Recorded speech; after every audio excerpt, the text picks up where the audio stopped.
Welcome back to Buckeye Gardener channel. Today we're going to get some tomatoes started and some cold crops. Today is March 22nd. We're about 7 weeks away from garden planting time. I've got a week off there. I always try to do it sometime in that week. So roughly 7 weeks, maybe 8. Just depends. This is when I usually plant my tomatoes. I started them last year at this time. I think it was I started them on the 20th last year, so 2 days beyond. But if you watch my videos last year, go back and watch when I planted them, you remember my tomato plants were like anywhere from 18 to 24 inches tall. And I buried them nice and deep in the ground. So they'll be fine if they are a couple days later. They were plenty big enough. So today we're going to plant them. I did a video last year. I showed you how to pre-moisten the soil and do all that. So if you want to watch that entire thing, go back and watch it. I'll put a link up here.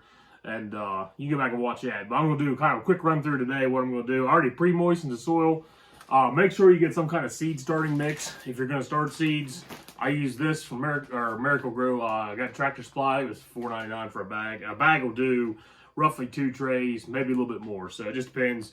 But I do mine indoors, so I pre-moisten it. If you're outside, you can let the water run through the trays. That's great. But indoors, down there in the basement, I don't want water and dirt and everything all over the place. So I pre-moisten mine, get it in there.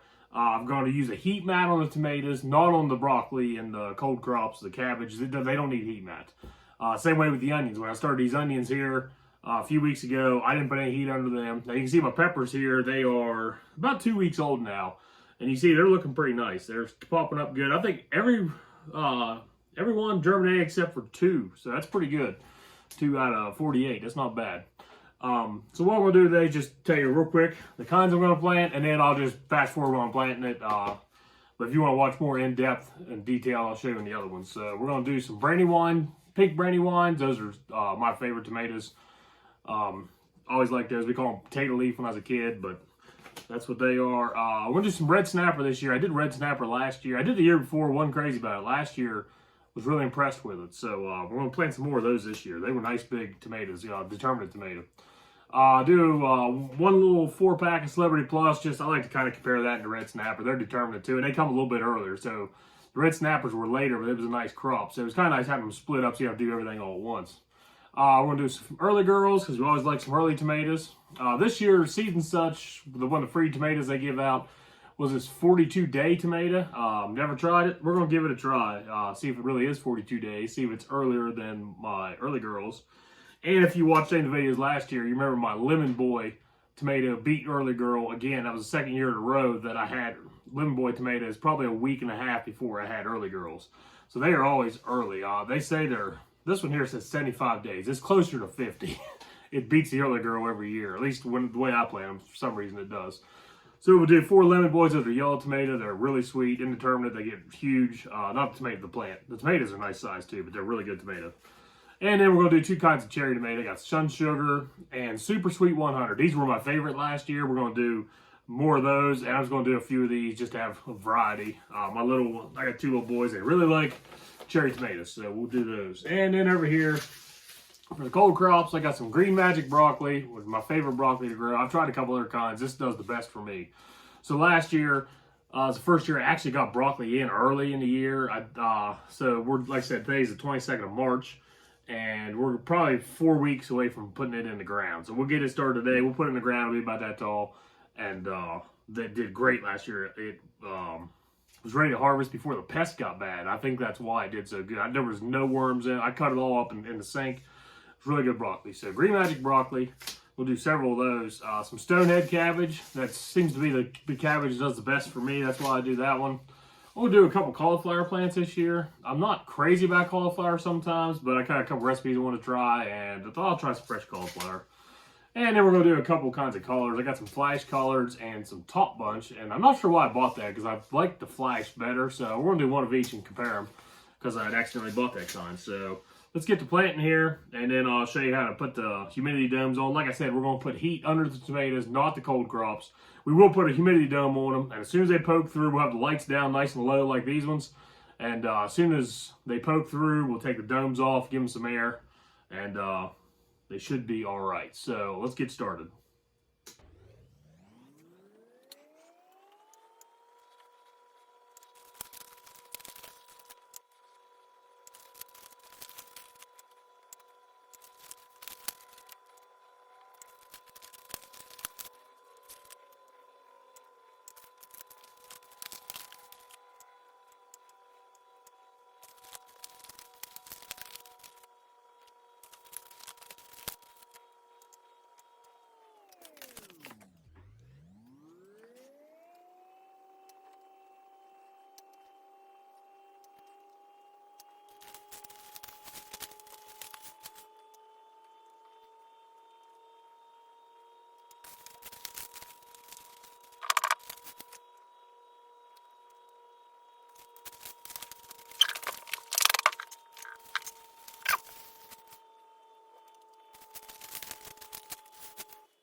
All right, so we got all of our seeds put down in their holes there. Some of them I doubled up on. Some of the seeds are a little bit older than others. Some of them tomato seeds, a couple of them 2 years old. Tomatoes keep really well, the seeds. They germinate. Those pepper seeds are all 2 years old, except for, I forget. I think the jalapeno, I think that was the only thing I was out of. So those are all 2 years old. You saw how well they germinated. So some certain plants do better than others, but the tomatoes do good.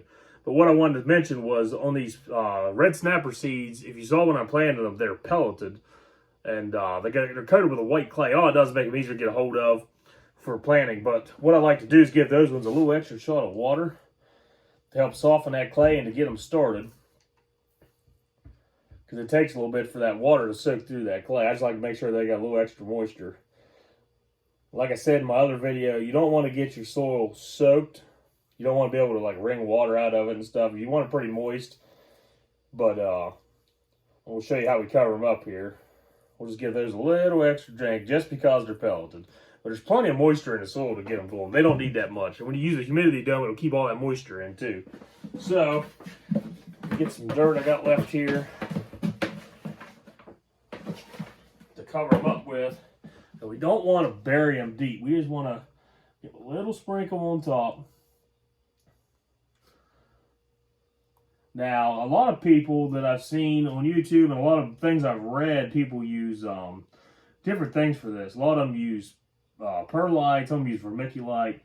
So I bought a bag of perlite last year and I was going to try it. And the reason I didn't was when you're starting them like this inside and you can't water them, let the water run through, you can't tell how moist the soil is sometimes. Well, you can, but it takes some practice to figure out how moist it is.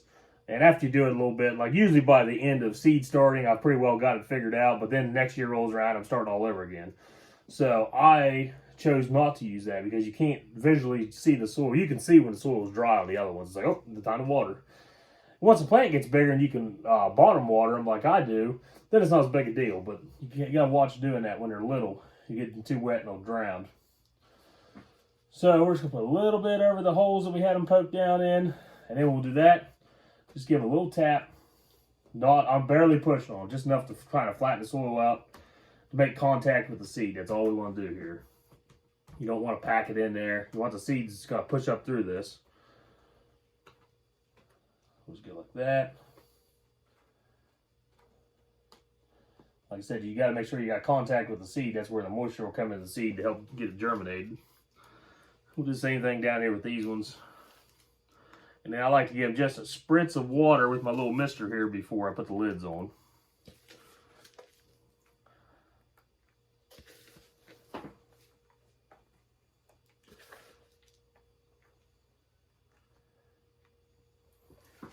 Just a little bit more.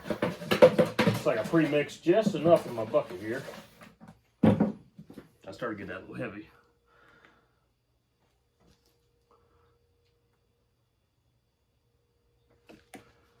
So last year, there's a video where I planted my broccoli and stuff, and I planted them in the weed fabric. I think I'm going to do that again this year. It worked really well. I think I just did broccoli and my cabbage plants, my early cold crops. It was kind of an experiment because I wanted to use it for my melons, and I'm going to do that again with my melons because that worked out really good to keep the weeds down. So I'm definitely going to do that again, I think. I won't do it again with the broccoli. It worked out really good. I had a really good crop last year. Give them a little tap there.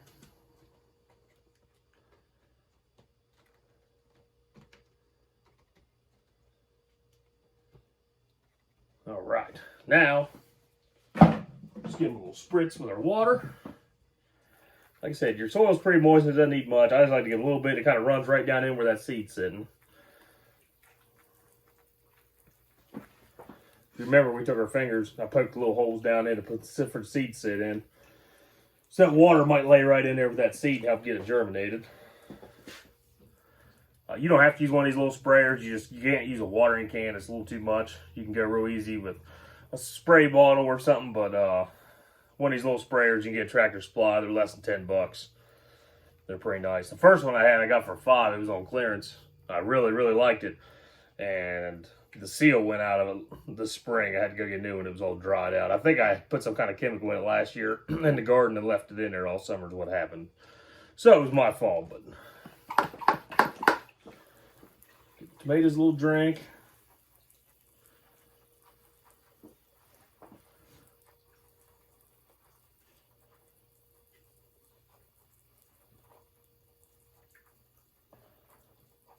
I probably could have had that soil a little bit more moist, but these tomatoes usually come up within 5 days or so. And same way the broccoli, they come up pretty early with that heat mat. Depends on temperature and what your heat mat is. Mine sit around 85-ish. It's a little on the warm side, but it works great on tomato. It works really good on melons. It'll pop a melon up in like 3 days. And those peppers came up in 8. So we'll just go like that.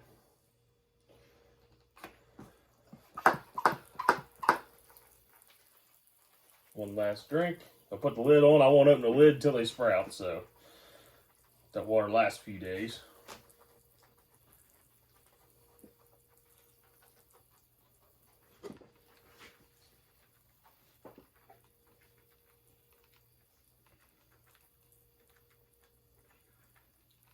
Okay. Grab our smoothie domes. One on here. This one won't be on the heat mats. I'm not worried about the vents. I might crack them because it gets a little bit of airflow. Just barely. And this one that's on the heat mat, put the cover on it. We'll keep them closed, keep the heat in there. And there's one more little trick I want to show you if you're using this indoors. Is I've got a bigger tray here to set it in, because what will happen is you'll get condensation all over this lid. It'll run down the sides. It'll run out on your table. So I've got a tray here that's slightly bigger. I'll set mine in. That way it'll catch that condensation. And then we'll just position that over the heat mat.